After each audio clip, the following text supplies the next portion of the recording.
ఉంటాయి, క్షార స్వభావం ఎక్కువ ఉంటుందన్నమాట. అందుకని పొట్టలో మంటలు తగ్గించడానికి, గ్యాస్ట్రిక్ ఇష్యూస్ లేకుండా ఉండటానికి, హైపర్ ఎసిడిటీని తగ్గించడానికి, అట్లాగే బాడీలో రిపేరు క్లీనింగ్ బాగా జరిగేటట్టు చేయటానికి, రక్తంలో చక్కెర స్థాయిలు పెరగకుండా బాడీకి అనేక లాభాలు కలిగించడానికి, డీటాక్సిఫికేషన్కి బూడిద గుమ్మడి రసం చాలా బాగా ఉపయోగపడుతుంది.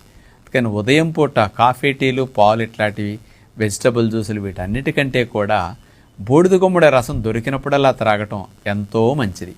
అలాంటి బూడిద గుమ్మడి ప్యూర్ జ్యూస్ని 250-300 ml ఒక గ్లాస్ తీసుకుని అందులో షుగర్ వ్యాధి ఉన్నవారైతే 1 స్పూన్ తేనె కలుపుకోండి, ఇబ్బంది లేదు. షుగర్ వ్యాధి లేనివారు 2-3 స్పూన్లు తేనె కలుపుకునైనా త్రాగొచ్చు. కావాలంటే కొద్దిగా నిమ్మరసం కూడా పిండుకు త్రాగొచ్చు అనమాట.